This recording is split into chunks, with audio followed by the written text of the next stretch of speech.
नमस्ते, मेरा नाम अनु है और अब हम करेंगे चैप्टर 6 लाइफ प्रोसेसेस। हम हैं पेज नंबर 106 पे। पिछले वीडियो में मैंने आर पंप द हार्ट पे बनाया था। अब मैं करूँगी सेकंड पार्ट जो है यहाँ, oxygen enters the blood in the lungs. यहाँ से शुरू करेंगे, यहाँ से, ठीक है। तो oxygen enters the blood in the lungs. Oxygen जो है वो खून में जाता है फेफड़ों में, ठीक है। The separation of the right side and left side of the heart. तो हार्ट का जो राइट साइड है दाईं तरफ और लेफ़्ट साइड जो है बाईं तरफ, वो जो सेपरेट होते हैं जैसे हमने पहले समझाया था, इज़ यूज़फुल, वो उपयोगी है क्योंकि to keep oxygenated and deoxygenated blood from mixing. जिस खून में ऑक्सीजन है और जिस खून में ऑक्सीजन नहीं है, डीऑक्सीजनेटेड, ताकि वो दोनों मिक्स ना हो, तो अच्छा है कि सेपरेशन है। सच सेपरेशन, ऐसा separation allows a highly efficient supply of oxygen to the body. Highly efficient मैंने एकदम कुशल ऑक्सीजन का सप्लाई पूरी बॉडी को। This is useful in animals, ये उपयोगी है जानवरों में। That have high energy needs, जिनको बहुत सारी हाई एनर्जी ऊर्जा चाहिए। Such as birds and mammals, जैसे चिड़िया और मैमल्स। मैमल्स को हिंदी में बोलते हैं स्तनधारियों, पर मैमल्स वो होते हैं जिनके बच्चे उनके बॉडी में होते हैं। जैसे हम हैं, उनके वेल्स हैं, बंदर हैं, शेर हैं, और कौन से एलिफेंट्स हैं, हाथी हैं, ये सारे मैमल्स हैं। विच कॉन्स्टेंटली यूज़ एनर्जी। तो ये मैमल्स जो हैं और चिड़िया भी हैं, पूरे टाइम जो है एनर्जी यूज़ करती हैं, ऊर्जा यूज़ करती हैं to maintain their body temperature. हमारे जो अंदर बॉडी का तापमान है, बॉडी का जो टेम्परेचर है, और सारे जो मैमल्स हैं अंदर उनका बॉडी का जो तापमान होता है, ऊर्जा उसमें यूज़ होती है कि वो तापमान बना रहे, वो ही रहे, है ना, क्योंकि हमारा बॉडी का तापमान सेम रहता है। In animals that do not use energy for this purpose, जो जानवर होते हैं जो ऊर्जा नहीं यूज़ करते बॉडी का तापमान कायम रखने में, द बॉडी टेम्परेचर डिपेंड्स, जो बॉडी का तापमान है वो डिपेंड करता है on the temperature in the environment. जो भी वातावरण का टेम्परेचर है वही उनका बॉडी का टेम्परेचर है। वो मनुष्य में नहीं है पर और एनिमल्स में है।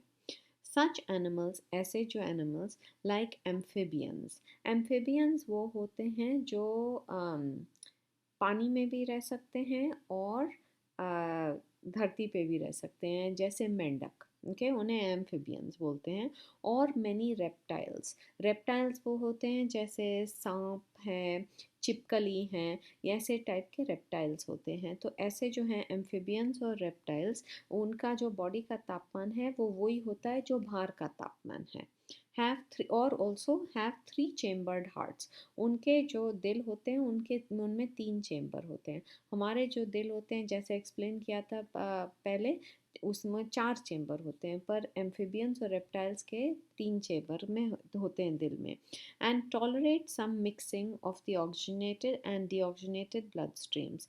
तो ये जो 3 चेम्बर वाले दिल होते हैं वो सहन कर लेते हैं थोड़ा सा मिक्सिंग ऑक्सीजन वाले ब्लड का और डीऑक्सीजनेटेड, माने जिसमें ऑक्सीजन नहीं है वो ब्लड का, वो सहन कर लेते हैं। Fishes on the other hand, मछली जो है, have only 2 chambers to the heart. उनके जो दिल में 2 ही चेम्बर होते हैं। And the blood is pump to the gills, और जो खून है वो पंप होता है, उनका जो दिल है वो पंप करता है खून गलाफेडा में, वो जो गिल्स होती हैं साइड में, वहाँ पंप करता है खून। इज़ ऑक्सीजनेटेड देयर, वहाँ ऑक्सीजन वहाँ मिलता है उस खून को। And passes directly to the rest of the body, और फिर बॉडी को जाता है। Thus blood goes only once through the heart. तो उनकी जो मछलियों में जो खून है वो उनके दिल के थ्रू एक ही बार जाता है। During one cycle of passage in the body, एक साइकिल में एक ही बार जाता है। ऑन द अदर हैंड, दूसरी तरफ, it goes through the heart twice during each cycle in other vertebrates. पर जैसे मनुष्य है, हाथी है, शेर है, मैमल्स हैं, 2 बार जाता है खून हमारे दिल के through. This is known as double circulation, इसलिए इसे डबल बोलते हैं। डबल माने 2। ठीक है। अच्छा हाँ, ये डायग्राम मैं ऑल्सो आपको समझाना चाहती हूँ। ये आप जरा देखेंगे।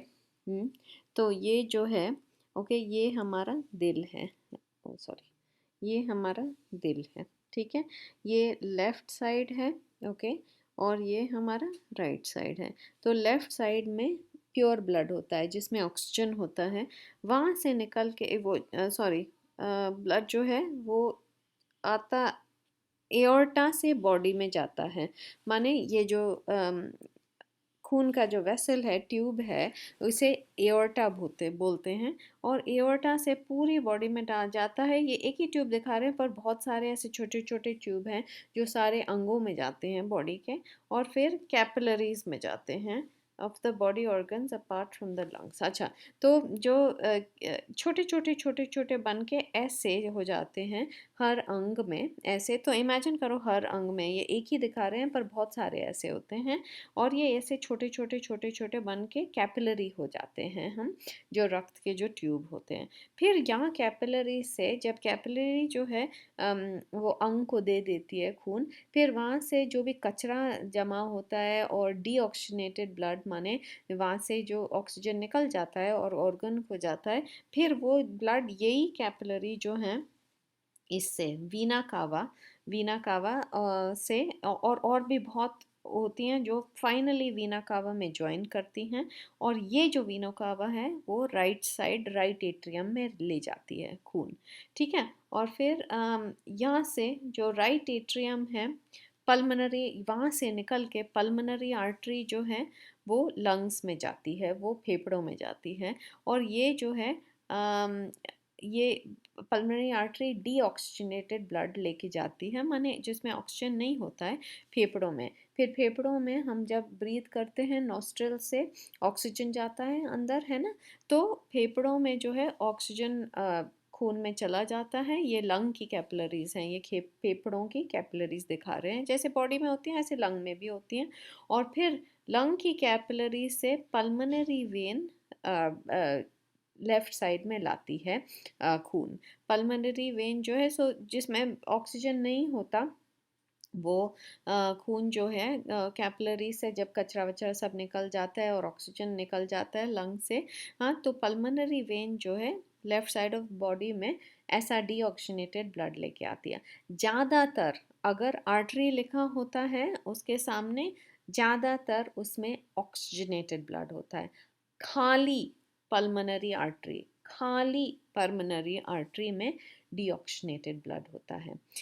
वेन अगर लिखा हो, सारे बॉडी में जो वेन्स हैं उसमें डीऑक्सीजनेटेड ब्लड होता है। ठीक है, और खाली पल्मोनरी वेन में ऑक्सीजनेटेड ब्लड होता है। तो ये पल्मोनरी वेन जो है ये लेके आती है ऑक्सीजनेटेड ब्लड, और फिर वहाँ से जो है सब एओर्टा के through rest of the body में ऑक्सीजनेटेड ब्लड जाता है। ठीक है, फिर ब्लड प्रेशर। अगला जो पेज है, पेज नंबर 107, मैं ये समझाने वाली हूँ ब्लड प्रेशर। द फोर्स, जो बल, that blood exerts against the wall, जब ब्लड, कोई भी ब्लड जा रहा है ट्यूब में, है ना, ये जो दिख रहे हैं आपको आर्टरी, ब्लड ट्यूब में जा रहा है।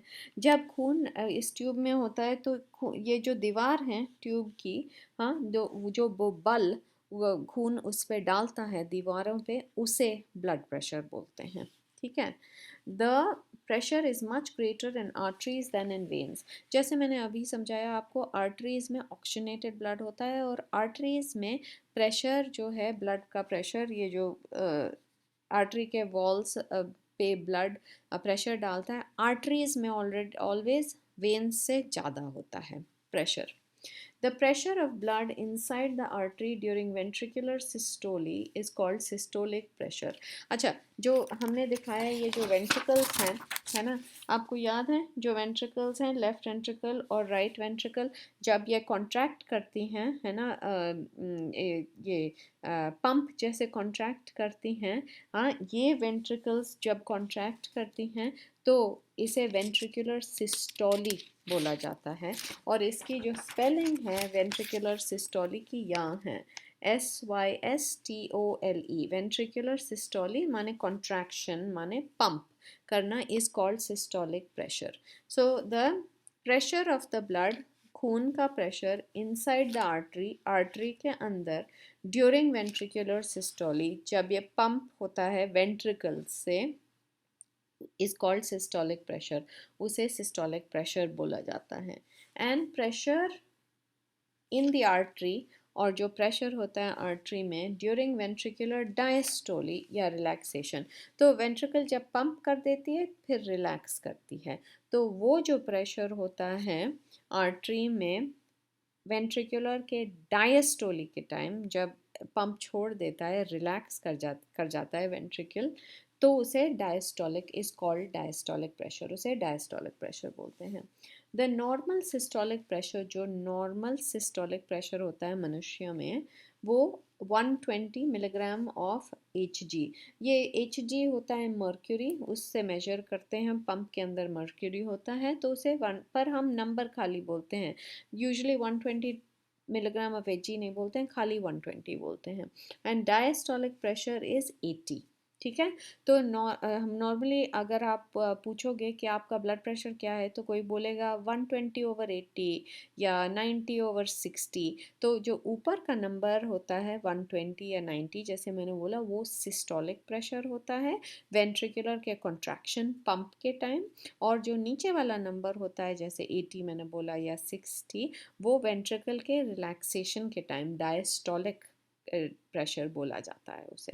ठीक है, तो वो जो मेजर होता है, blood pressure is measured with an instrument, blood का प्रेशर मेजर होता है एक इंस्ट्रूमेंट से। आपने ब्लड प्रेशर का तो इंस्ट्रूमेंट देखा होगा, वो बलून जैसा होता है, पंप करते हैं, फिर एकदम इधर टाइट हो जाता है, फिर धीरे धीरे रिलीज़ होता है, फिर स्टेथोस्कोप से वो जो डॉक्टर अपने कान में लगाता है और फिर आपके हाथ पे लगाता है, वेन्स पे लगाता है और सुनता है, उसे स्टेथोस्कोप बोलते हैं। पर जो इंस्ट्रूमेंट है जो जो ब्लड प्रेशर मेजर करता है, उसे स्फिग्मो मैनोमीटर बोलते हैं, स्फिग्मो मैनोमीटर।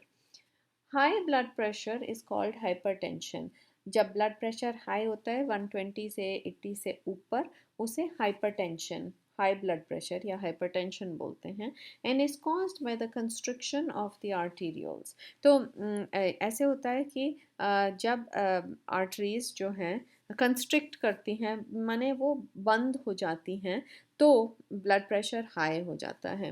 वो ये कोलेस्ट्रॉल के भी वजह से होता है। अगर जो खून के ये ब्लड वेसल्स हैं, खून के ट्यूब, ब्लड वेसल्स ट्यूब जैसे होते हैं, तो अगर आप देखेंगे ट्यूब के अंदर अगर कुछ कचरा इकट्ठा हो जाएगा जैसे कोलेस्ट्रॉल, तो फिर ये जो खून है वो इतनी अच्छी तरह से बह नहीं पाएगा, है ना, और आर्टरी जो है थोड़ी सी छोटी हो जाएगी क्योंकि अंदर कचरा जमा हुआ है, तो खून का प्रेशर और भी हो जाएगा वो जाने के लिए, तो ब्लड प्रेशर बढ़ जाएगा इसलिए। ठीक है, which results in increased resistance to blood flow, तो